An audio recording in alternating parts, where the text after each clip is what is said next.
A woman's mental health is never more at risk in her lifetime than in the first year after she has given birth. I remember at the time thinking, wow, why? And now I get it. Not only because of what she's been through, but because of the positions we put women in today. If I didn't eat almost every hour, then I would start retching. And so I was just scrambling around for food all the time in between appointments, like stuffing crisps in my mouth and things just to have something on my stomach so that I didn't retch in appointments and things like that. So it wouldn't be very nice, would it, when you're, giving your life story and stuff. It'd be awful. Everybody has these moments where they're not parenting the way they want to, and that they all feel different shades of terrible about it afterwards, and then have different ways of coping with it afterwards. Yeah. It was kind of a revelation to me to think, I could apologise to my child. Hello and welcome to a brand new episode of Happy Mum, Happy Baby, the podcast. Today's guest is a clinical psychologist. She is an online educator. Her first book, Why Has Nobody Told Me This Before, ended up in the top 10 for a staggering 100 weeks. I've never heard of this before. It just blows my mind. It's phenomenal. She's now back with another book, Open When, ... She's also the mother of 3 children, today's guest.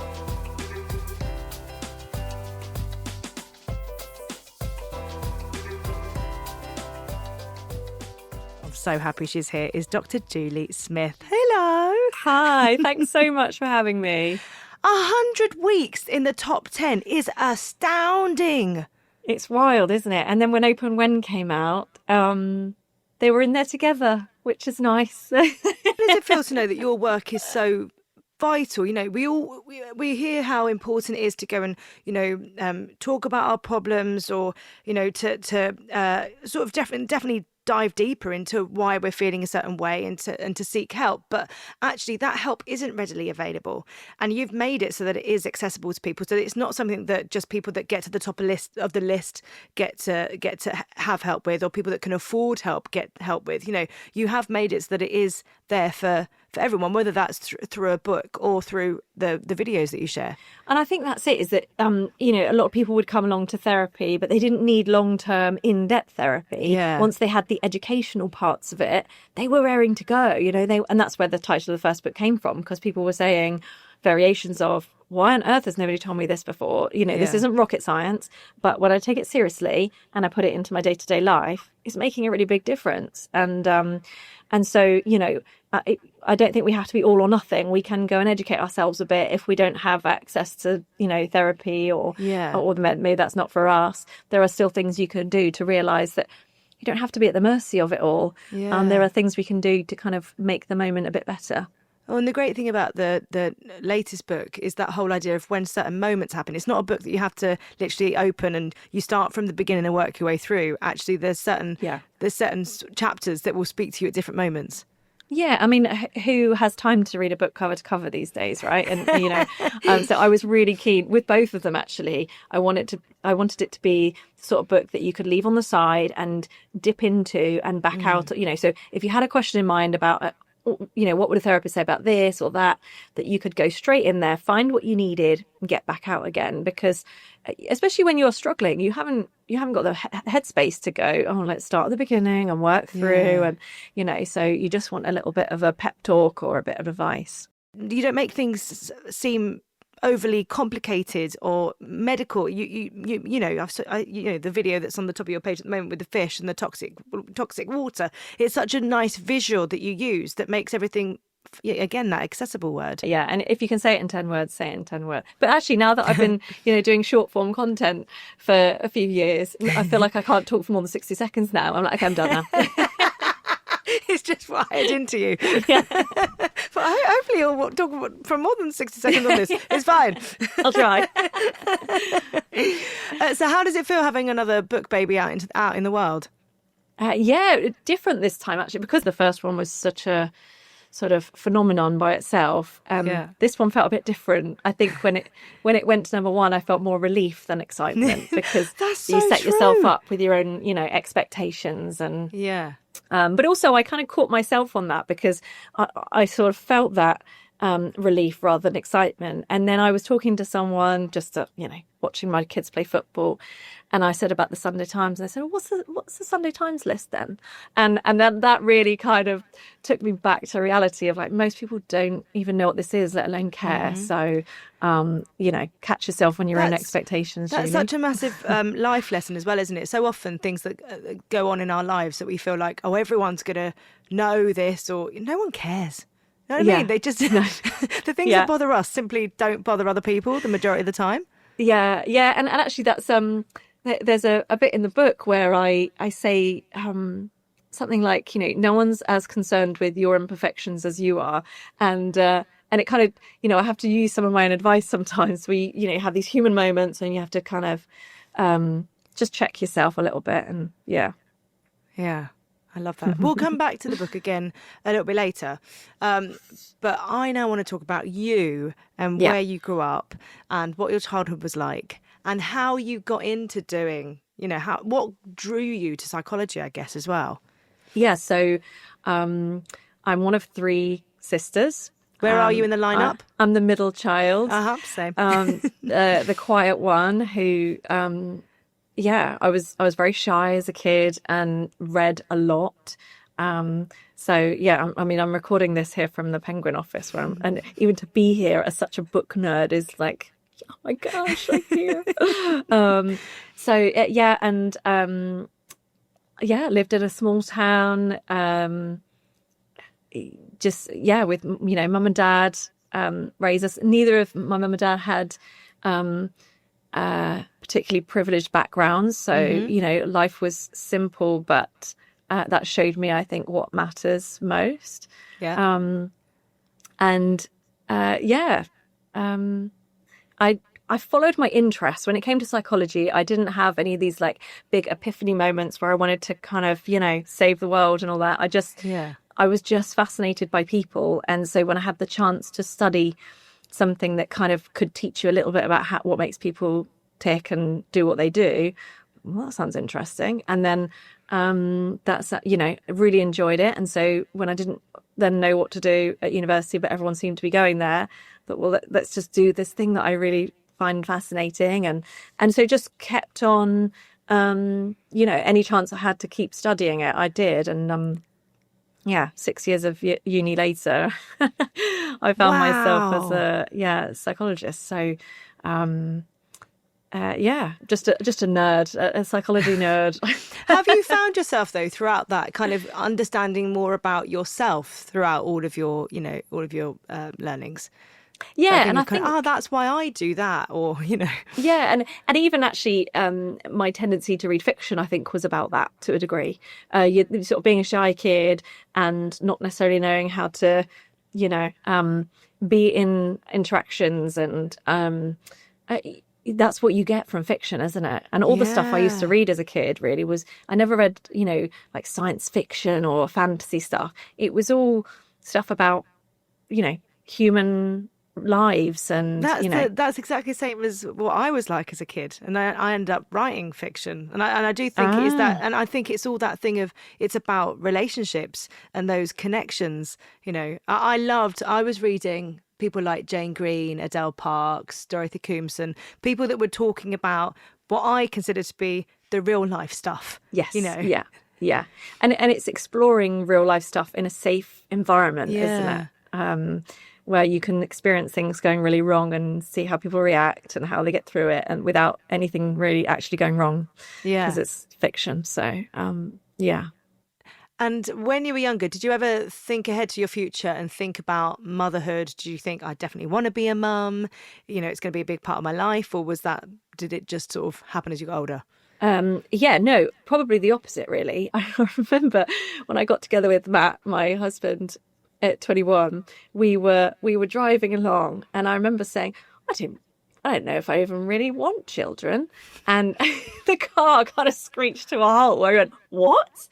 And he just couldn't believe it. But it was really just me having not really thought about it, because I was buying into this narrative that the thing you do to gain any kind of respect in the world was earn money. And I now realise how off the wall that is and how untrue that is. And once we were kind of married and settled and had a home, I had this sort of almost instant shift. And it wasn't a, shall we have children now? It was I need to have a baby. And Really? It was a fundamental, it was like an aching, it was like a need to, it consumed me then suddenly. So my younger sister had just had her baby just before Christmas. And I was due to go up and visit and meet the baby for the first time. And I did a sort of early detection test, and you have is there a line, isn't there? And a faint line appeared. But I was just about to hop in the car and go drive up to Yorkshire and see my sister. And so I hadn't even spoken to Matt yet. I just had a look at it and thought, is it not? But I just felt like maybe it was. Yeah. And so I remember sitting there and meeting my niece and holding her in my arms and thinking, 9 months time. Is this going to happen? Isn't that wild? That I think the idea of kind of wanting to get pregnant and the reality when that line is there. Yeah. It's such a different feeling. Yeah. And how your ability to look after yourself shifts as well, doesn't it? So I think I then did the proper test. It was on New Year's Eve, I think, because we were due to go up to Snowdon with a few friends of ours over New Year's Eve, stay in like an Airbnb place and climb Snowdon on New Year's Day. And so I remember we went out to this tiny little village pub that was about the size of this room, and it was just someone's lounge kind of thing, this village pub, and we all had some drinks. And then because Matt knew and I knew, but we didn't want to tell anybody, I would accept offers of alcoholic drinks, but then when no one was looking, Matt would drink them. So he was absolutely blotted on this New Year's Eve, and I was absolutely fine, but nobody was any the wiser. So but yeah, and then the sort of, climbing the mountain the next day, he's like, are you okay? Are you going to be able to do that? Like, yeah, I'm fine. I'm absolutely fine to climb up a hill. But is that, like, you just don't know in those early days, I don't know about you, but I Google so much, am I allowed to do this? Am I allowed to eat this? What does this mean? Yeah, there's a lot of that, isn't there? Suddenly everything and that's the thing, motherhood starts the moment you realise you're pregnant, because then every action you take is influenced by them. Yeah. Shall I eat this? Shall I not eat this? Shall I do that? Shall I not do that? And so everything changes from that moment on. Well, it did for me. And everything was dependent on whether it was the best thing for the baby or not. Yeah. And how was that pregnancy? I was sort of nauseous. I wasn't physically sick, but I was nauseous for like the first half, which was just Was that hideous. The same in all three? Yeah. And I remember a colleague, at that time I was in the NHS, and I was in a sort of communal office, and the girl next to me, who already had a couple of kids, she saw me holding on to the desk, trying to just be still and not feel sick for a minute. She looked at me and she gave me the eye, like she'd been there. She knew that green look. And so it was tough, because then I was doing, in the NHS, I was doing, back-to-back appointments with people, but I knew that if I didn't eat almost every hour, then I would start retching and things like that. It was just hideous. And so I was just scrambling around for food all the time in between appointments, like stuffing crisps in my mouth and things, just to have something on my stomach so that I didn't retch in appointments and things like that. So it wouldn't be very nice, would it, if you're, giving your life story and stuff. It'd be awful. Did you have to look after your mental health more than you normally would during, pregnancy and actually, I guess, and beyond, because we speak so much about maternal mental health and, the importance of being aware, and you would have known so much about what women face, with the surge in hormones and stuff. Is it something that you were acutely aware of? Yeah, I think I was really aware. I remember when I used to work in a crisis team, which is essentially a sort of 24-hour service for people that, are on the cusp of, do they need to come into hospital, don't they? And you make decisions like that, whether you're going to treat them at home. And I remember within that working with some people who were in that sort of postnatal period, and the huge distress that could be caused by unrealistic expectation. You know, and how then, you know, if you set yourself up with these ideas or rules before a baby comes along, Yeah. and then you have this discovery that actually that is not going to work out that way, that if you continue to hold on to those old expectations, the thing that pays the price is yourself usually. And it's not always best for everyone, and what's not best for mum is not best for everyone else either. And so I think I probably had that in my mind, that, you know, I was going to go easy on myself and things like that. But what I did find was, because I'm that sort of shy, quiet person, I don't sort of tend to put myself out in these social situations. I didn't join groups and do the things that I should have done, that side of things. And I had all three of my children are autumn babies, so I essentially had, you know, several months of dark, cold, rainy days where you don't go out and walk into town or, you know, do something to get yourself out of the house. You're just at home, and that was probably the wrong thing to do in hindsight. That, you know, being around people and saying, is that happening for you? Yeah, that's happening for me. Oh my goodness, that kind of stuff. And actually, even though with all of your expertise and stuff and all of the experience that you would have had of, you know, talking to different people who were going through stuff, I guess it is that thing. It's a different thing when you're going through it and when it's you. Yeah, that you rest back on your sort of natural inclinations, don't you, to do what you naturally sort of comes to you. And so, yeah, and I did okay, but I think I probably would have enjoyed that time more had I connected with other mums of infants. And, you know, I would now preach that to people, but I didn't necessarily do that myself. Yeah. And those groups are so important. And I think when I was looking at, you know, I think when I had Buzz, I joined 4 different groups a week, and that was ridiculous. You know, you can't be in 4 groups. It was just too much. So I had to pull back. But there was so much about, you know, the babies and their neurological pathways and all this stuff. And I was like, yeah, let's join the groups because it's going to be great for his brain. But actually, looking back now, I kind of like, actually, none of that was true. Maybe that was true, but actually the main part for me of those groups was to get yourself out of the house, away from the noise that is just there, be with your baby, but also be with other parents, so you can have those moments of, God, mine didn't sleep last night, you know, and those moments of, it's almost like cutting through the rubbish that you tell everyone when they come over of, oh, it's great, yeah, it's amazing, and actually kind of just allowing yourself to simply be. Yeah, I think what I did as well with the first one is I tried to read all the books so that I could get it right.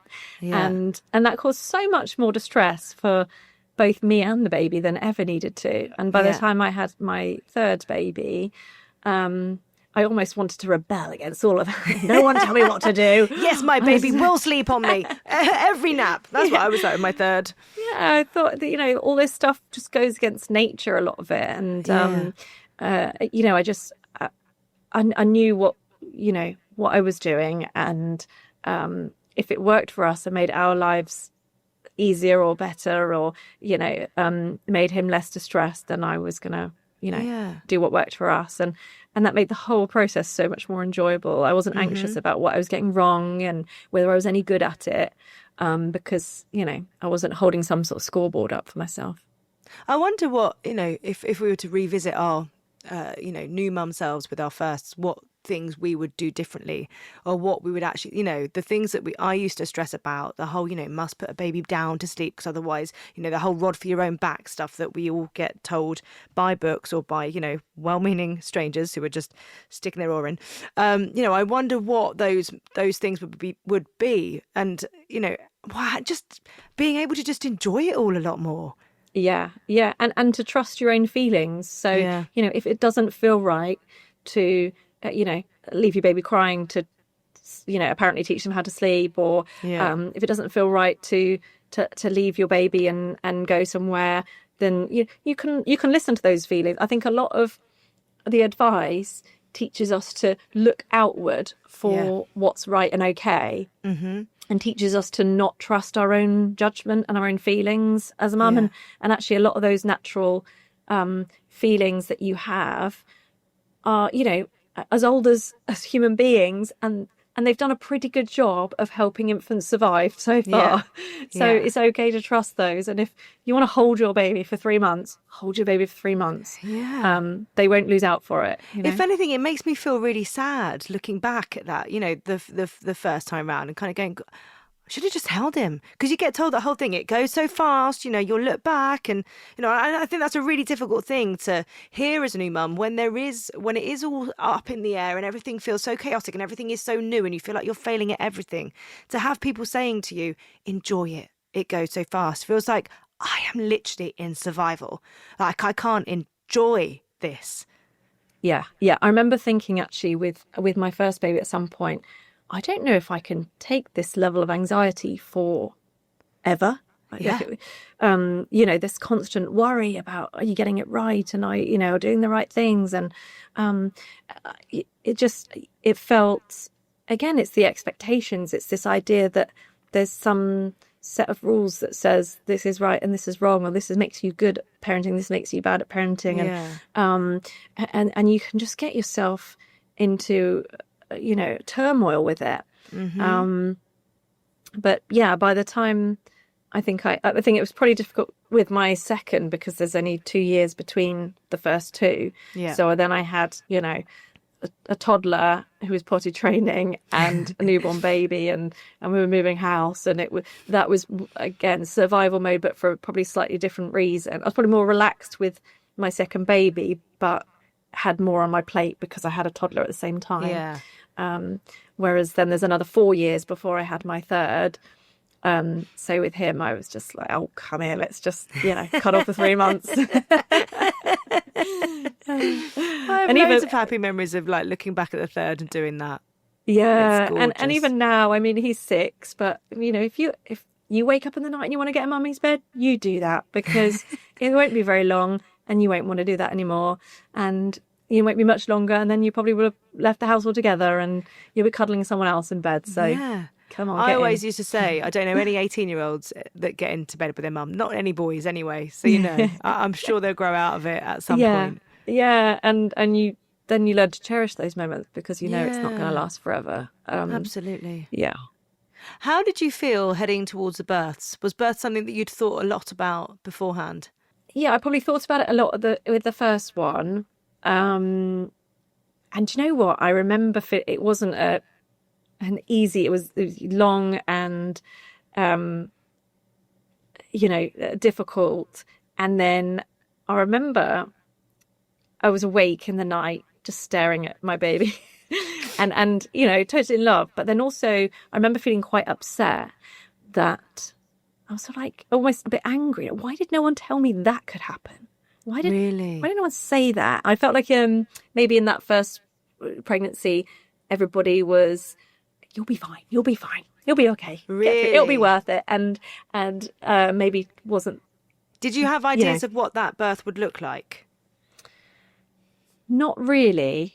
I don't remember having a plan, or spending lots of time on that. It was a sort of, I think there was lots of maybe anxiety from other people, but it'll be fine. It'll be, just get the baby out and then it's worth it, sort of thing. And then trying to kind of gloss over what, the difficulties that can occur. And so then I think with the next one, I was worried and anxious about doing that again. So I then did hypnobirthing, which was incredible and really, really helpful. Did it help you sort of feel calmer about what had happened previously as well? Yeah. Oh, definitely. And it helped a lot. And it was just, I would recommend that to anyone. And because I think what you need in that situation, as with any situation, is a sense of your own agency. So, I'm doing this, but what can I do in and around it that's going to help me get through? And, just a few tools can be transformative in terms of how you feel about the situation. It doesn't change the situation, but it you feel much more in control if you know there's certain things you can do to manage the feelings that come with it. Because a lot of it is the fear of pain and things like that, isn't it? And so when you shift your perspective on the pain, you know, I remember in hypnobirthing there's a lot about sort of dangerous pain and healthy pain, and that, you know, birthing pains are positive ones, but because that's what's supposed to happen, but, you know, it's different to breaking your leg pain, which is a dangerous pain, and those sorts of things that it helps you to, I guess, embrace the sensations that come along, even though they're uncomfortable. It allows you to know this is what we're doing, this is part of it, rather than trying to.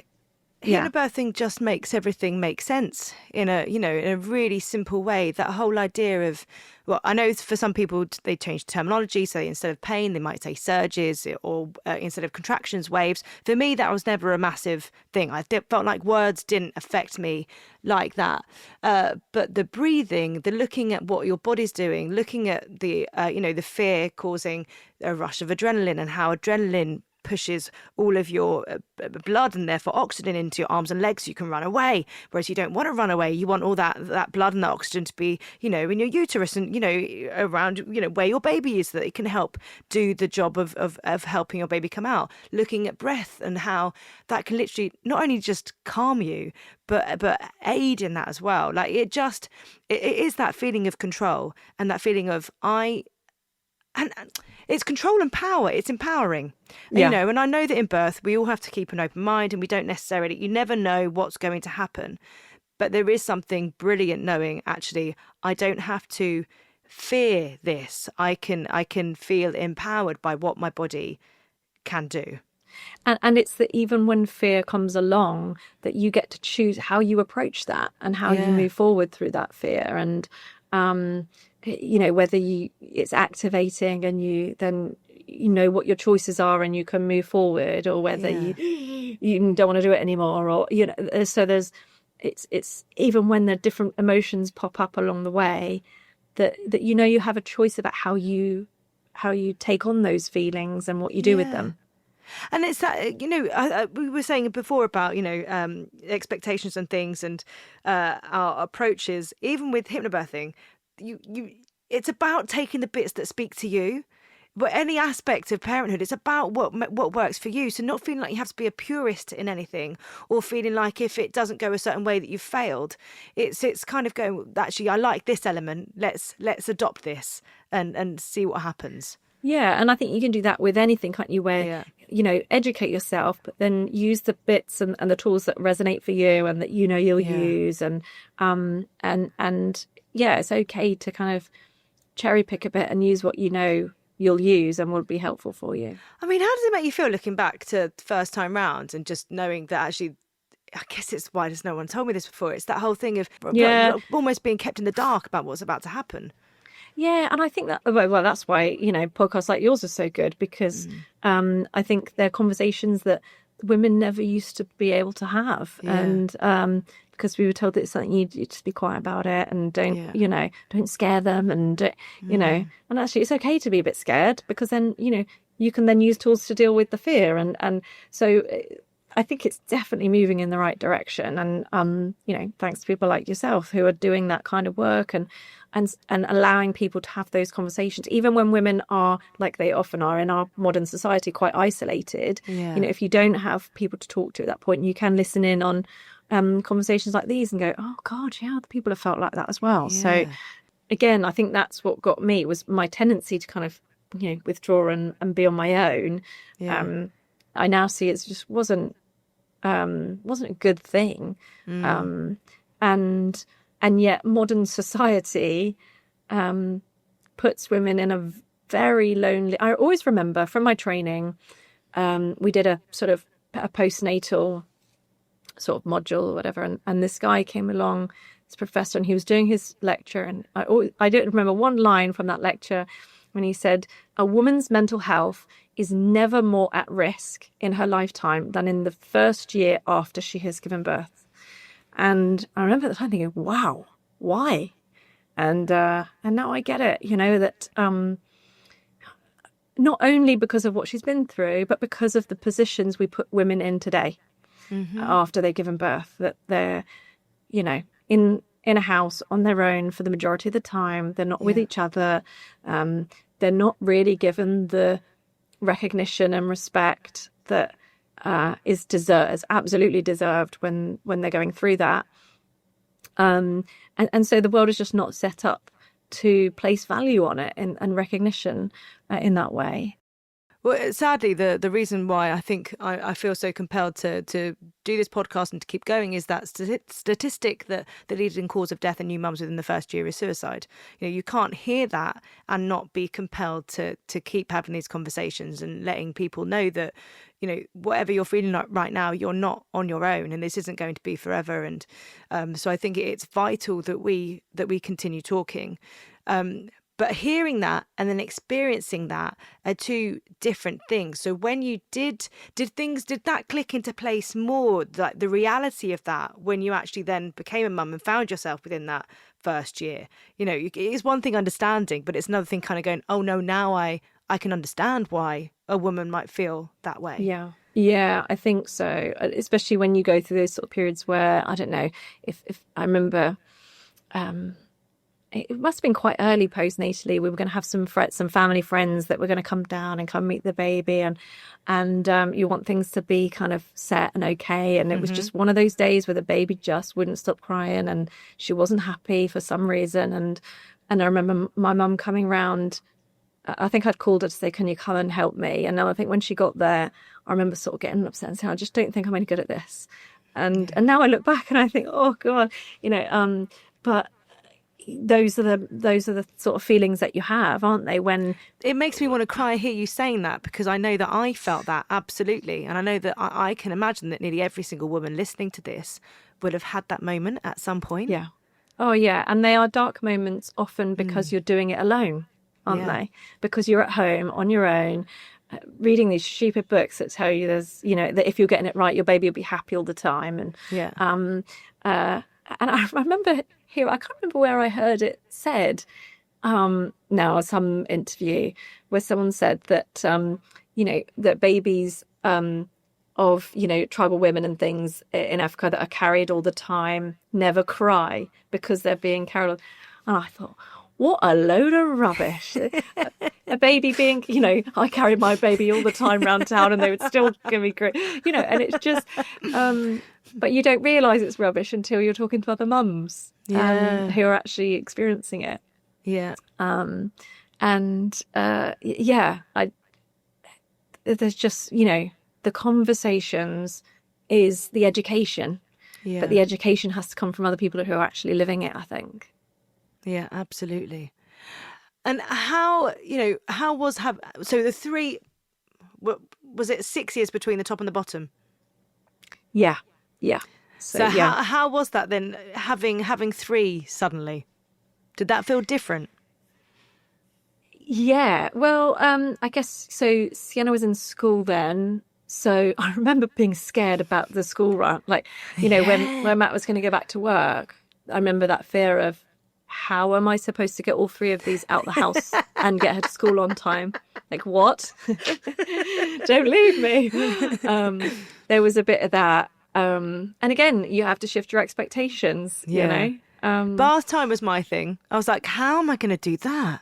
How do you bath 3 children and get them to bed? And and even now, you know, I think a lot of the focus is around the baby period, isn't there? But now, you know, my eldest is 12, Luke's 10, and then 6. And even things like, I want to spend time with them all reading, but I can't do all 3 at the same time.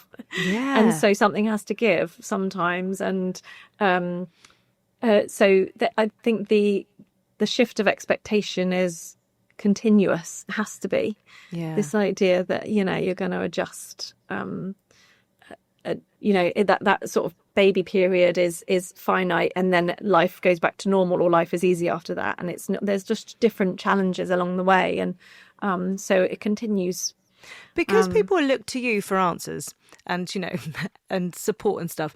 Do you feel like there's an expectation on you, or is this something that you've had to let go, that you should have all the answers and therefore live a life that is, you know, just content and happy all the time, or like all the time? Do you feel like you have to let go of that for yourself as well? There are different things like, when home life is stressful, or when you make a mistake and you lose your temper, or you do something that you think, oh, that's not how I want to parent. Oh, I don't, And so you have to kind of remind yourself that you're human and that there is no perfect parent. And so the best thing is to, and you wouldn't want it.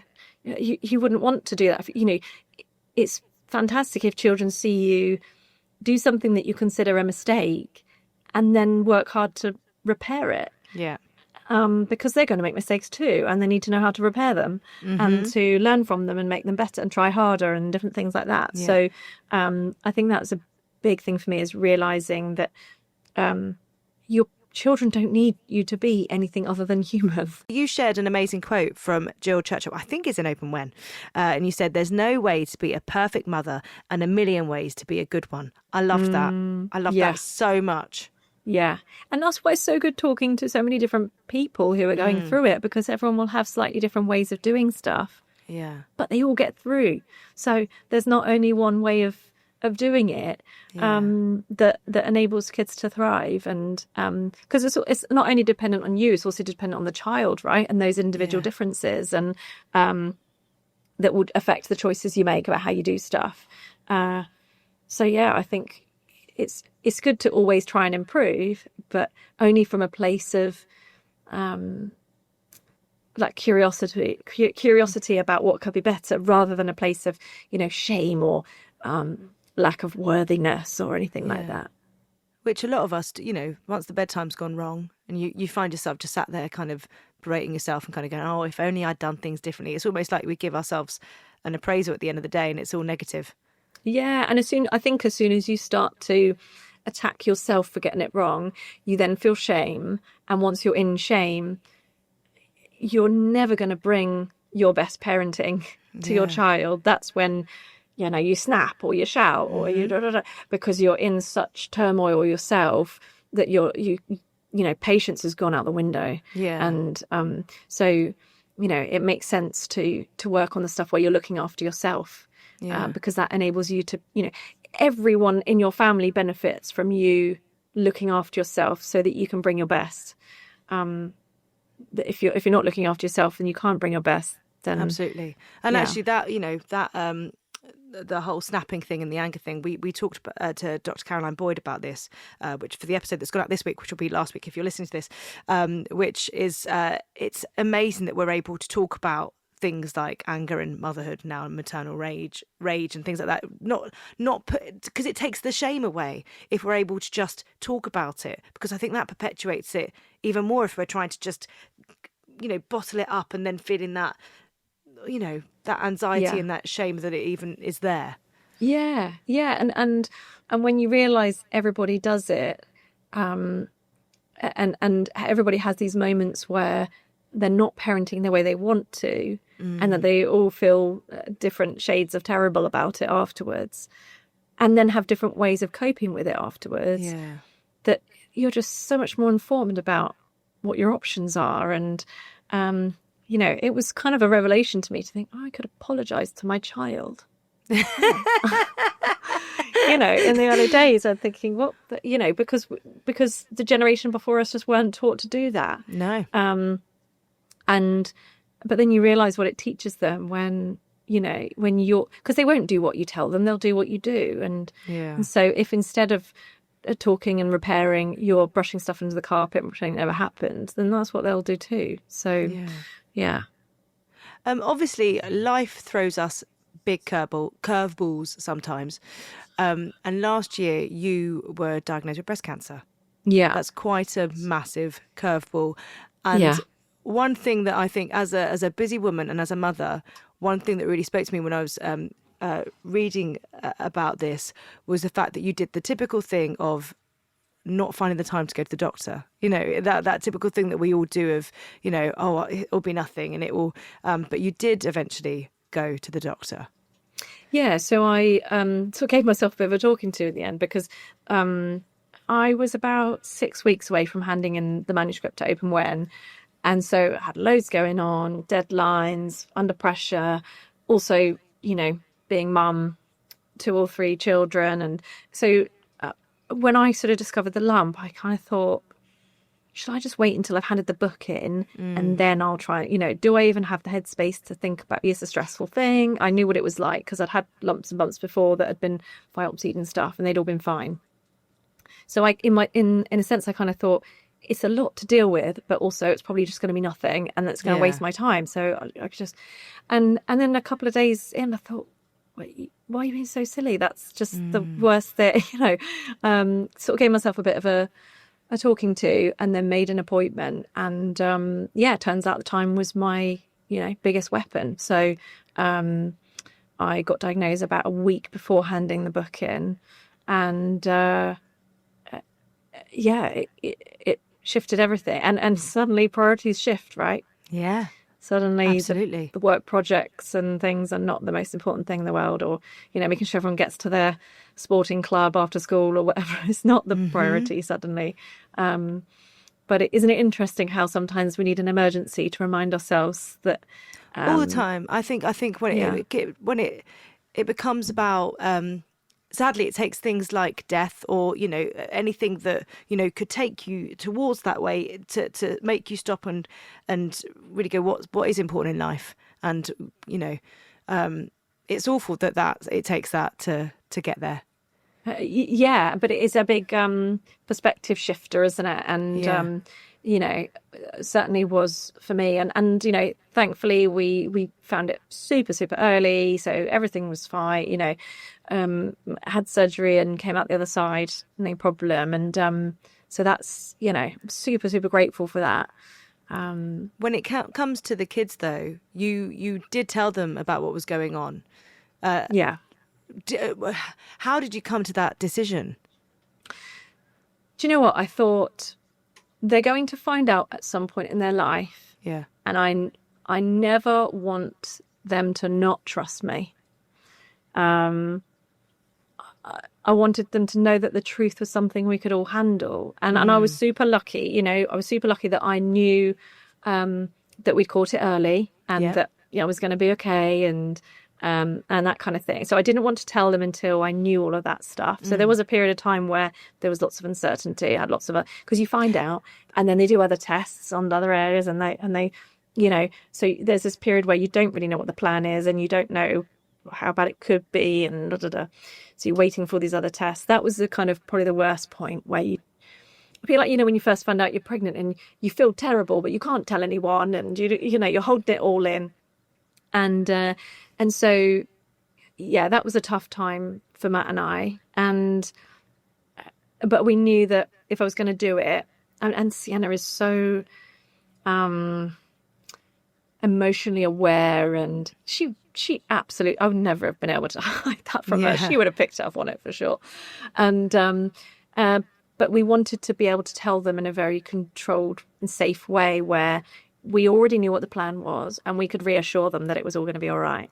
But at that point, I didn't know either how much they'd heard the word cancer and what they associated it with. And so I thought that might be a bit of an issue. But, my son, my middle son, had sort of big surgery on his skull actually at Great Ormond Street when he was about 2. And he's absolutely fine now. And so we used that as a comparison to say, okay, Mummy's got this thing. We actually told them, we had a holiday booked. And while these different referrals were going across, we knew we had a couple of weeks of waiting.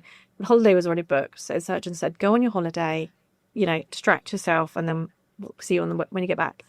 And so we went on the holiday anyway. So we actually told them on the way to a theme park in the car, we said, oh yeah, Mummy's got to have this operation, right? She's got this lump. And if we don't get it removed, it's going to turn into something nasty.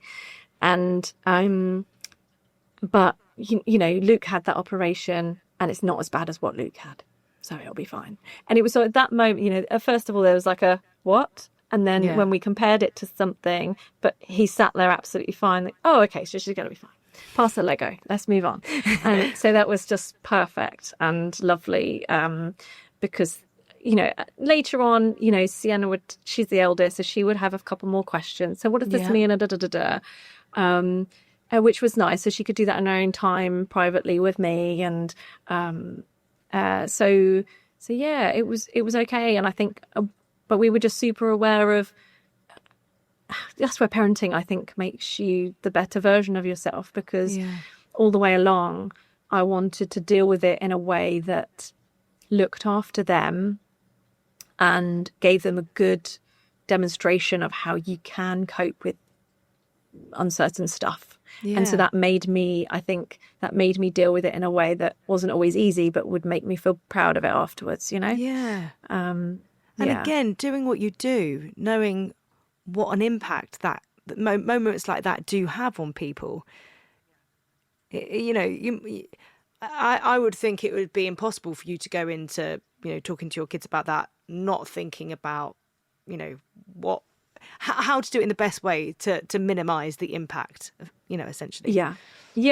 And I don't want to give the impression that I, did it all perfectly and was fine all the time. I had some dark moments, but I was able to have those quietly without the children being too aware of them. Although that took its toll as well. So that period of uncertainty where you know, but you don't know everything and you haven't told the kids yet, or, people around you, and you're holding it all in, which I'm not great at doing. And then I remember my youngest, we had a bit of a standoff over a magazine in a supermarket.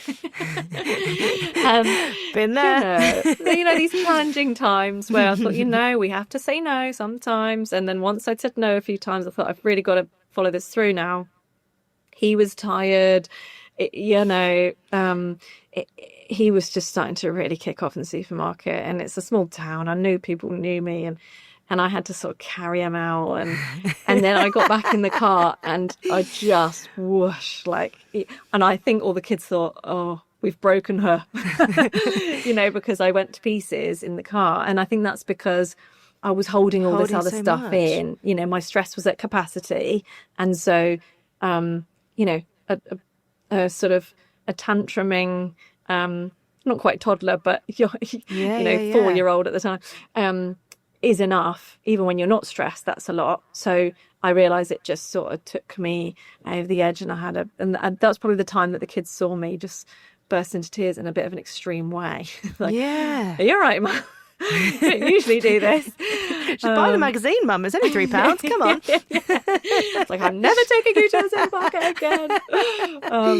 But yeah, and so that's why I want to kind of, I guess, let people know that happens to you can read all the books and you can know all the stuff. But if you're dealing with high stress and high emotion and a lot, then big emotions are going to come out, and that's okay. And it's like we were saying about, giving your own sorry or your own apology. In the same way, is it healthy for our kids to see our emotions when they're not the pretty ones? You know what I mean? Is it important that they see Mum cry, that, that Mum not having the answers? Is that as important as seeing a happy mum? Yeah, absolutely, because it's all part of being human. And I remember working with people in therapy who had lifelong problems because no one was ever allowed to experience anger at home. These sorts of things where on the one hand people think, well, that's really positive, if nobody ever gets angry at home, and that sounds great, but actually then you don't have any template for what anger means, and it teaches you that anger's unacceptable or awful, or it says something fundamental about who you are as a person. And none of those things are true. You can feel anger and then it can calm again. There are things you can do to help that calm, and then you can repair any damage that it's caused. And, so that's human life. And so I think we're doing ourselves and the kids a disservice if we don't teach them that. Some of the most sort of helpful things that I've found with when any of my children is kind of high in anger is still being available to them, showing them that you can handle it. And even when they're having these kind of painful or uncomfortable emotions that, like you say, aren't the pretty ones or the pleasant ones, that you're okay with that. That I get it. I'm here when you're ready. And, I spent a few times just, sitting on the end of the, it's when your child doesn't want you to comfort them because they're angry, or, they're, and, sitting on the end of the bed and just saying, I'm here. I'm here when you're ready. I'm still here. And knowing that they're still acceptable to you, even though they feel cross. And I found that stuff really much more helpful, and it helps you to reconnect with your own child, I think, even at the times when they don't want to connect with you because they're feeling angry at you for something, or yeah. Talking about parent-child relationships, I love in Open when you're talking about our relationship as adults with our adult parents, and how actually at some point that has to shift to an adult to adult relationship where actually you both have an input into what that looks like. You're not just waiting for your mum to phone you, or you both get to have a say in that. Yeah, and I think there's a lot of stuff online, isn't there, around sort of what mistakes your parents may have made, and the impact that might have had on you, and things like that. And then I think that's fair enough, but then a lot of that narrative leans towards sort of feeling that things are their fault, and that they need to repair that, despite the fact that you're now grown-ups, and that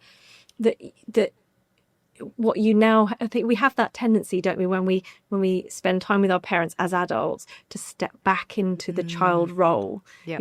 You might go to your parents' house and sit down and wait to be bring me a cup of tea or whatever, but that happens in a sort of wider context as well. And I think and it's a really positive message that as an adult you get to mold this relationship in a really positive way. It's not that if your parent just recognizes all the mistakes they've made and apologizes, that would fix everything. And because often parents have just as little insight as they ever had about what was damaging or not, and so I think also I think it's so important to think about the time of which that and what your parents. It's so easy to kind of go, you didn't do this, you didn't, but what did they do? And I think that there is definitely that thing of kind of blaming so much of who we are and how we deal with things with what came before, but then it's completely dismissing what they were up against as well. And I know that there's extremes of it, and but on the whole, I think some of us are looking backwards for answers in a way that maybe isn't helpful in moving forwards. And I think if you can sort of fully blame your upbringing for any of your shortcomings, then you also need to give your upbringing credit for all of your strengths, because you can't have one without the other. And so to a degree, it's like a really nice exercise to kind of shift to gratitude as well. What are the parts about your upbringing that you really, really value, despite the fact that there are parts of it that you would try and do differently with your own children. And also, what kind of relationship do you now want to have with your parents? Even though it might still be difficult, they might still do things that you think, stop criticizing me, or whatever it is. But in a way that says, okay, now it's not adult to child. So I'm not totally dependent on that parent. I do have choices in the boundaries I set in this relationship. Therefore, what kind of relationship do I want to have with my parents that's going to enable that to be fulfilling for me and them, and for potentially my own children, but is also going to look after my own well-being. So, for some people that might be, I don't know, let's say if your parents are highly critical of something, that might be limiting the amount of time you spend with them, or it might be not asking their opinion before you make choices, so that you don't get wrapped up in whether they're going to disapprove of you or not, or it means just making slight adjustments so that you can recognize you can have your own family unit that is based on your values and what you've learned over the years, and recognize that relationship might not always or ever be perfect, or the way you want it to be, but that you are also responsible for making it a positive one. Everyone does the best they know how with what they have at the time, right? So, if your parents came from, a very kind of Victorian household where they didn't show kind of, physical affection or say nice things to each other, but they worked really hard to put food on the table, then that makes sense that's why your parents did that. They were doing what they thought was the best thing at the time, and but as insight increases, and I'm sure our kids will look back and say, things about us, because we're all learning all the time, and that's progress. Yeah, absolutely. What do you think has been your biggest learning of motherhood, or from motherhood so far? Oh gosh, there's so many. I feel like it's a constant learning, isn't it? Probably about my own self-worth. I was talking about, that the idea that I didn't think it was even what I wanted to do, and now it's hands down the most important thing I know I have ever done or will ever do. Probably a learning about my own sense of purpose and why I'm here, and the perspective it gives me constantly.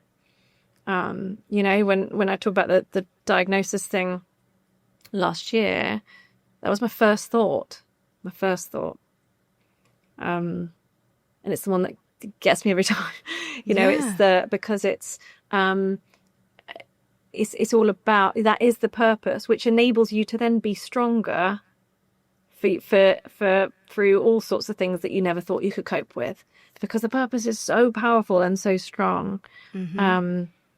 So that must have been really scary in the early days of that, knowing that, when you're waiting for the answers of what's going on with your body, what that lump is, and what that impact is going to be on you and your family, that must have been really scary. Yeah, and there's this real sort of maybe a mama bear thing, like almost like an anger, or they're not ready to be without me yet, so just sort this out now, like a real fight. And I think that's what it does. Children gives you that fight, because they're dependent on you and they need you. And so you find depths of strength that you never imagined you had, because you have to. Yeah, absolutely. You're in a very similar position to me. Like, my kids are 11, 9 and 6. And actually we're in a similar position where it feels like you're just in a new phase of, it's not baby or toddler anymore. It's not that. And actually we're in a new area of parenting, I think. How are you finding that? So my eldest just started senior school. That's where I'm going to be in September. I don't know if I can cope. I think she's changed more in these few months than she had in 4 years of junior school. Being exposed to teenagers and she's so aware. She said to me herself, I think I caught her trying to put eyelashes on for school in the morning. Wow. I said, what are we doing? What? I was still in Bermuda shorts when I was 12, and she said, but Mum, at senior school, everyone's, looking at each other and they're ready to criticise each other for their appearance. I thought, wow, how, insightful at 12 years old. She just nailed it. And it's okay, fair enough. Put it on, it's fine. Really? But, because a lot of that is about survival, isn't it? Yeah. And it's that period of life where it is actually about fitting in for a bit. Yeah. And later in life, when you leave school and it's not such a kind of boiling pot, that's when you realise that you can branch out and be different and try new things, and you don't have to be in with the crowd all the time, because it's safer to do that. And so, it's it's a whole new world of challenges. So you've got rid of the changing bags, but now you've got eyelashes on your shopping order. Wow. Yeah, and I keep losing shoes and clothes, and then I find them. Someone else's bedroom. Julie, if you could write a letter on motherhood, who would it be to, and what would you say? It would probably be to versions of my younger self, that those other girls that might be, at university or somewhere like that, who maybe are being taught that just focus on your career and just focus on how much money you can make and just focus on, I don't know, whatever else, how, successful you can be at this, that and the other. And that's what being a great woman is all about. And it would be something along the lines, of trying to show them that is a distraction, that not that that's a distraction, but that the that concept that that narrative that you're being sold, that's where your worth lies, is a lie, and it's not true. And while it's wonderful to go and have wonderful adventures in the world and see what you can achieve, I've seen too many women in therapy who get to an age where they would then like to start families and then can't, and then grieve for the rest of their days because they weren't taught how special and important it is to be a parent, and so just put it off and put it off and put it off. It must be so bizarre to people who hear us talking about things like that, about how special it is and how fulfilling, but then also hear us talk about the early days where you feel so lost and depleted. And, you know, it must feel like, but it made you feel so lost, but it made you feel so fulfilled. You know what I mean? And that's the sort of Everest question mark, isn't it? Like, you're like, okay, well, but nobody really climbs a mountain for that, you know, few minutes of standing at the top. They climb the mountain because it's so hard and it challenges them, and it, you know, sends them to places they never thought they could go. And then what you gain from doing that is so profound and changes you. It's not because you took a photo on the peak, you know, it's not for those really special moments. It's for the process of doing it. And the most satisfying, fulfilling and purposeful things are the most difficult ones, aren't they? Absolutely. Absolutely. Julie, we end the podcast with you completing 3 sentences. The first one is being a mum means. The first word that comes to mind is everything. It is everything. It means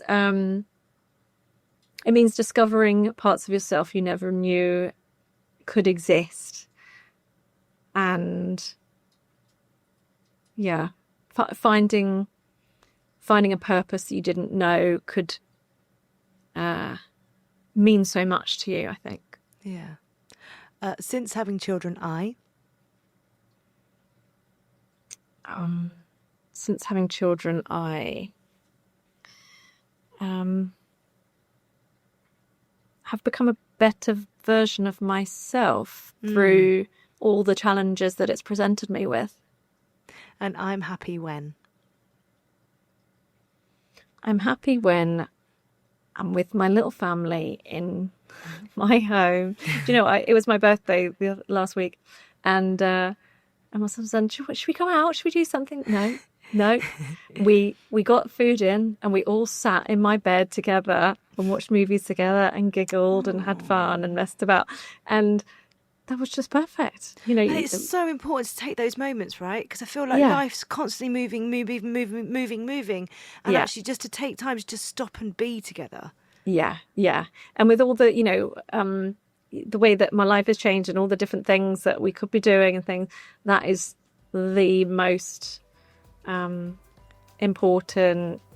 That's the place I would prefer to be anytime. Yeah. Dr. Julie, thank you so much. I have absolutely loved this. You know, you give much comfort and support to so many people, and you know, on top of that, you're a brilliant human. So thank you so much. Likewise. Thanks for having me.